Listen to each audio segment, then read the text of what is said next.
एक बहुत पुरानी लेकिन एक शानदार कहानी यहां आपको सुनाता हूं। एक बार एक पिता पुत्र कहीं से घोड़ा खरीद कर ला रहे थे। लड़का छोटा था, यही कोई 12-13 साल का रहा होगा। गर्मी का समय था। दोनों बाप बेटे घोड़े की रास पकड़कर पैदल पैदल चले जा रहे थे।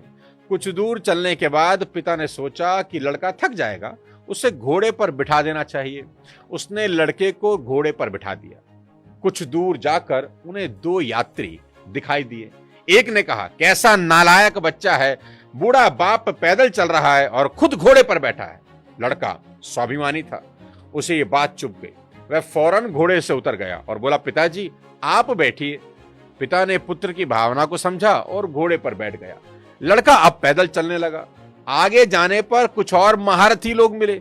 बोला, कैसा संगदिल बाप है, छोटे से नाजुक बच्चे को पैदल चला रहा है और खुद लाड साहब बना घोड़े पर बैठा है। अब पिता की गैरत को धक्का पहुंचा। सोचा कि बात तो ठीक है। वह भी घोड़े से उतरकर पैदल चलने लगा और आगे चलने पर एक और टोली मिली।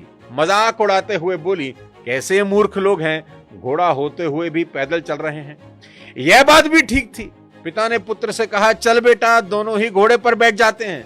अब कुछ दूर चलने पर किसी ने कहा, अरे इस घोड़े को मारने का इरादा है क्या? इतनी गर्मी, इस मरियल से घोड़े पर दो दो सवार, अत्याचार की भी हद है। अब बाप और बेटा दोनों घबराकर घोड़े से उतरे। एक पेड़ की छांव में बैठकर सोचने लगे कि अब क्या करें, दुनिया तो किसी हाल में जीने नहीं देगी। पिता समझदार था। सारी सिचुएशन पर गौर करने के बाद बेटे को समझाते हुए बोला, बेटा आज से एक बात गांठ बांध लो, हमेशा मन की आवाज सुनना, क्योंकि दुनिया की सुनोगे तो किसी भी मकाम पर पहुंचोगे नहीं। यहां जो बात एक की नजर में सही है, दूसरे की नजर में गलत हो जाती है। इसलिए सुनो सबकी, करो मन की।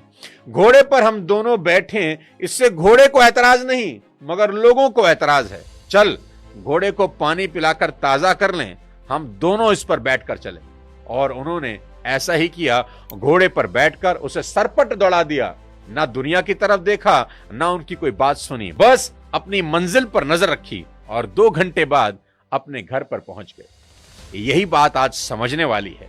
ये दुनिया किसी हाल में जीने नहीं देगी, इसलिए मन की सुनो और पूरे आत्मविश्वास के साथ चलो, आखिर में जीत आपकी ही हो। इसके लिए सबसे पहले उस शक्ति को जगाना होगा जो हमारे अंदर है पर सो चुकी है। इसके लिए भगवान पर विश्वास करें। यदि नास्तिक भी हैं तो भी उस शक्ति पर विश्वास करें जो सारे संसार, सारे ब्रह्मांड को चला रही है, जिसके हुक्म से हवाएं चल रही हैं, सूर्य उदय और अस्त होता दिखता है, जिसने बिना सहारे के आसमान को सबके सिर पर स्थिर किया हुआ है। इस बात को मान लें कि कोई सुप्रीम पावर है जिसने हमारे दिल में एक पावर स्टेशन बनाया हुआ है। बस कई लोगों ने उस स्टेशन का स्विच ऑफ कर रखा है। पीछे से सप्लाई पूरी हो रही है, सभी को बराबर पावर मिल भी रही है, बस आपका ट्रांसफार्मर ही बंद है, इसलिए शायद अंधेरा है। और जिन्होंने अपने पावर स्टेशन का स्विच ऑन किया हुआ है, उनकी जिंदगी में रोशनी की कोई कमी नहीं है। पूरे इलाके में एक समान बिजली की सप्लाई हो रही है। कॉलोनी का हर घर रोशन है, मगर आपके घर में अगर अंधेरा है तो दोषी कौन है? बिजली विभाग नहीं, आपकी ही वायरिंग में फॉल्ट है, बस उसे ही ठीक करना है। अधिकतर लोग इसलिए दबी और कुचली जिंदगी जी रहे हैं क्योंकि वे अपॉर्चुनिटी को पहचान कर भी ढीले ढाले बने रहते हैं।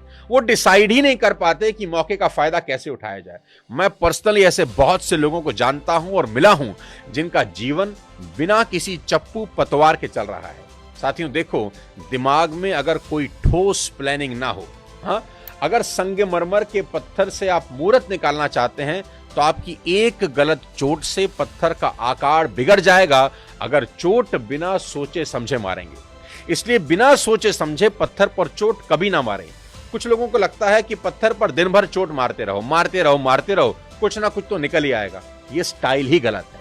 इससे अच्छा है कि औजार साइड पर रख लें, कुछ आराम करें और सोचें कि इस पत्थर से मूर्त क्या निकालनी है, फिर चोट मारें। साथियों, जब विजन क्लियर होगा तो पत्थर में से वही मूर्त निकलेगी जो आप चाहते हैं। इसलिए कहता हूं कि आत्मविश्वास रखें, विल पावर रखें और दुनिया जीत लें। जय हिंद।